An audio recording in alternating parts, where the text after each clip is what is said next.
What's up guys, how's it going? Welcome back to another vlog of mine. Today we're talking about what's in my camera bag.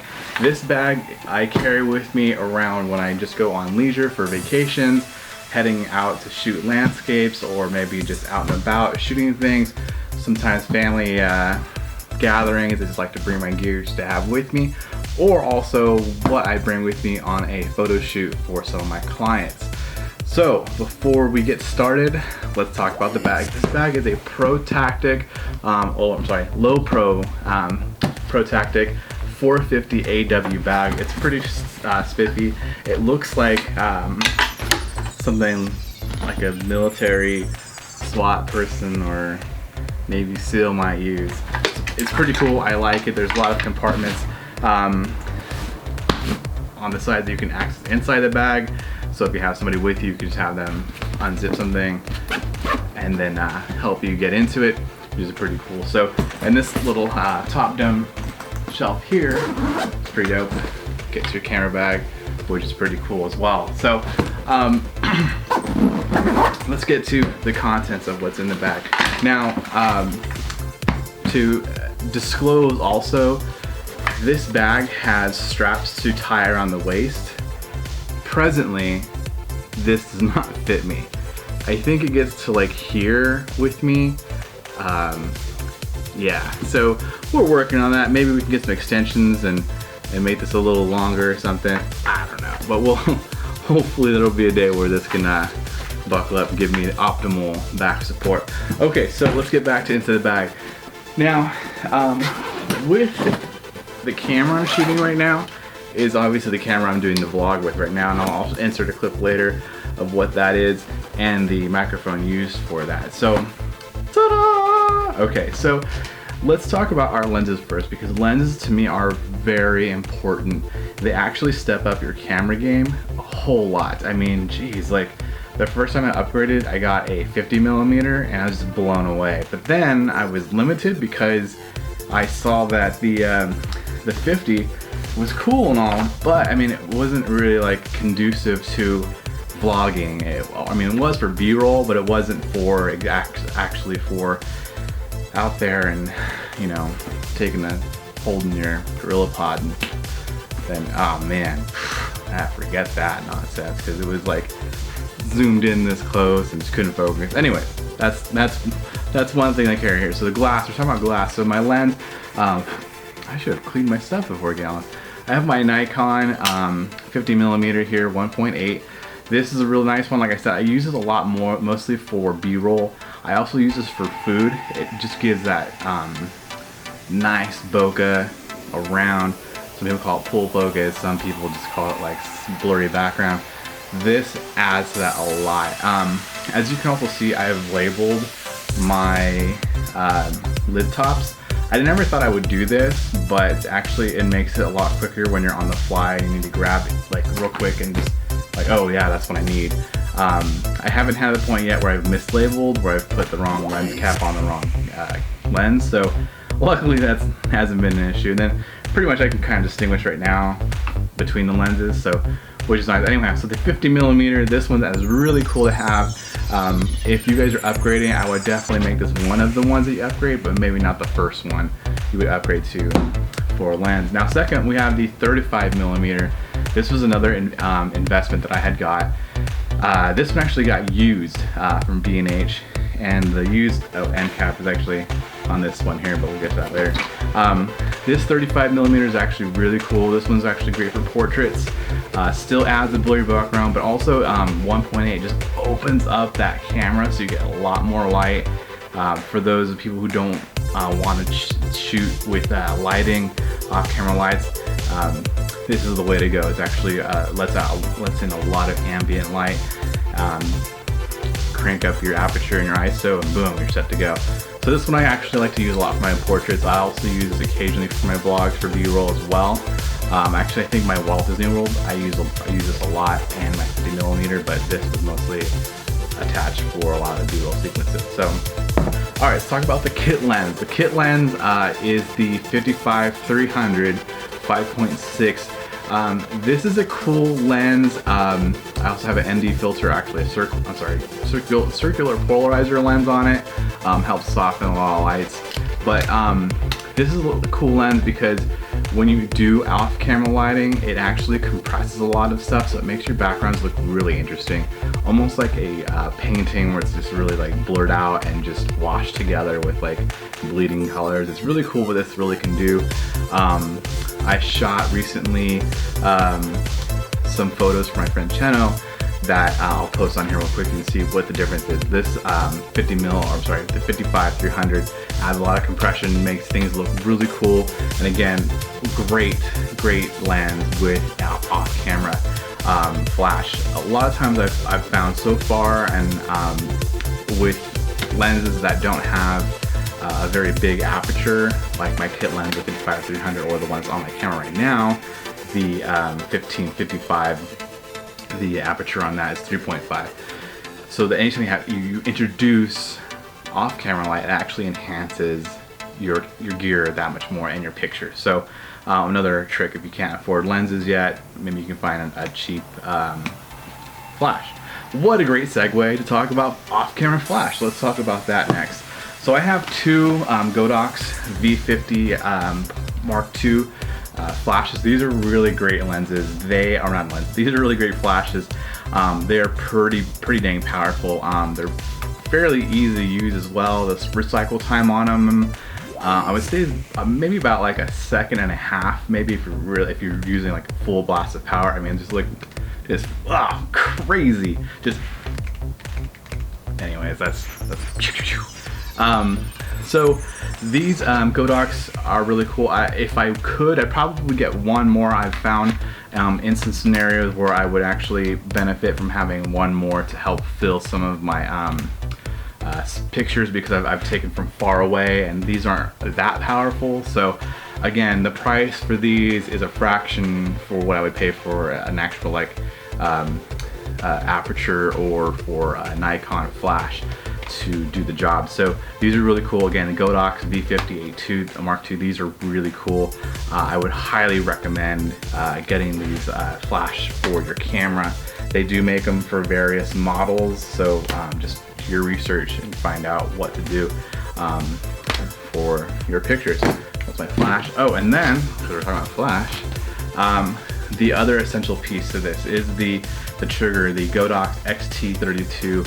This transmitter helps because I can't fire these unless this is connected, and I'd rather not be tethered with a cable. So this basically, it took some figuring out. I was able to mess around quite a bit and finally lucked out with reading some of the directions, because they weren't that clear as mud directions. Imagine that. But this is really great for triggering your flash, because this way it's boom, and it's also infrared, so it's not dependent on having another flash bounce to hit this. This can be turned around this way and then it'll still trigger. There's been some cases where some objects have maybe not connected as well. It's not talking, but I found that, you know, with using soft boxes like that, if you can swivel the body so that this way it still picks up the transmission, works out really well. Also, you can put this like around corners and stuff like that, which is really cool. So if you want to put maybe a light behind a door or something like that, so it's hidden, really cool feature to have. So this triggers the flashes. So that's that.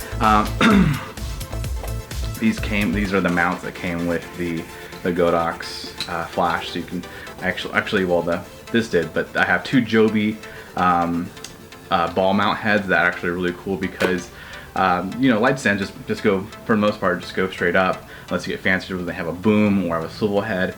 But this one actually eliminates that. I think it was like $9.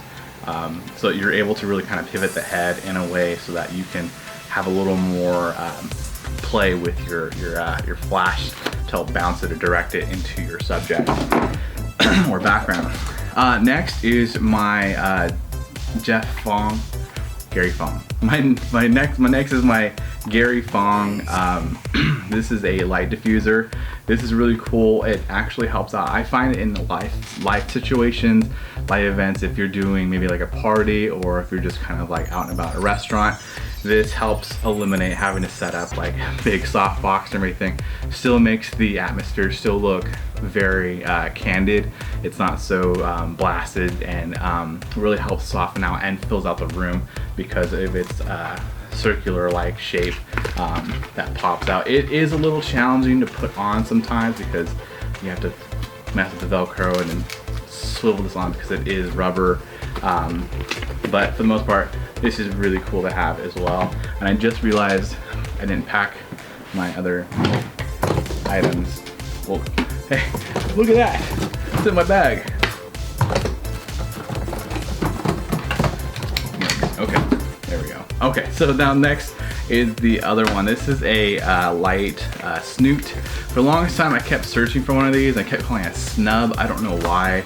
It's a directional light flow. So unlike the other one, there's no directional burst of light. This one actually helps direct the light. Has a honeycomb grid in it as well, so you can help make sure that you're directing the light in straight parallel lines. So this way that you can actually direct the flow of light to your subject. And I'll actually throw another sample photo of that where I use that with my friend Cheno.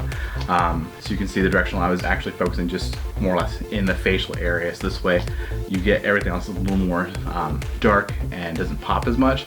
So you get a lot more focus on the face. So this is actually a really cool device to have as well. So this is also another Gary Fong piece of equipment that I have as well. All right, so then we have this Godox SL mount bracket holder. I think that's what it's called. I totally forget. This actually goes on top of a light stand. It's also for my soft boxes. So depending on my shoot, I'll either bring my umbrella softbox or my smaller softbox, and then just snap this on or put an umbrella hole or umbrella rod through the hole, and then put my flash inside so that I'm able to have a softbox diffused picture. So really cool to have as well. All right, then we're getting to the necessities. I also carry a lens pen. This is really cool because it has a brush on one end. You can brush your lens, and then when you're done brushing it, make sure there's no articles on there that can scratch. Then you use this, I don't even know what this is, like rubber or something, and then you just basically like wax on, wax off, and it helps clean your lens. Sometimes if there is a lot of grease, maybe from your oil, from your hands, I do like to carry a lens cloth. It's actually for my glasses that I use, and I will use this first to eliminate a lot of that stuff, so I'm not smearing just a bunch of oil all over my lens. Next, usually I carry in this compartment. It's out right now, and because, well, yeah, so this is my DJI Mavic Pro 2 Platinum. I am not flying it right now because there have been a lot of laws that have been updated for having this and to actually fly it. So I'm waiting at Bay to get to update on that, so this way I can actually get my pilot license to man and operate a drone for more footage. So for now, it's more of a decoration than anything. But yeah, so then here's the remote for that. I have extra batteries for flight time. I believe each battery is worth 30 minutes, so I've never had a point where I ran out of battery juice. Have those on the go when I used to be able to fly that. I carry also the lens filters for said drone, and then always too, this is very interesting. Wait, I also carry batteries in here because you always want to make sure you have batteries for whatever you're operating. For these AA batteries, actually, this actually powers the trigger for the Godox system. I occasionally, if I get freaked out, I just swap the batteries out, and I don't know how long they've been, and I'll just pop in new batteries so that I know that I'm good for my shoot and doesn't have to worry about it not firing or whatever it is, and have to swap in the middle. Then inside the actually fold where there's usually a laptop, I right now carry my diffuser panel. This one's actually for my Parabella, big umbrella looking diffuser flash Godox system. Then I have one that I'm using right now on the light, so that it's diffusing my light right now that I just use my other Godox, I think it's 18 by 18 softbox. As we mentioned, I like to have batteries, so I have a 9-volt battery. This is for my microphone that I use also. That's a Rode Mic Pro. I have more AA batteries. I just realized I probably need to put some AAA batteries in here. I carry some micro SD cards. One's a 16 gig, one's a 64. One's an Extreme and one's a SD Plus.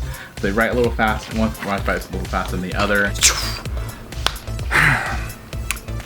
When editing my footage, I just realized that my camera shut off because of its auto-saving thingy doohickey. Anyways, not much to follow anyways. It was just about a diffuser, not a diffuser, a light reflector. That was pretty much it. So if you have anything in terms of gear that you use that you found that's pretty affordable and like you get the most bang for your buck, drop it in the comments below. I want to check it out because I'm all about bargains at this point right now.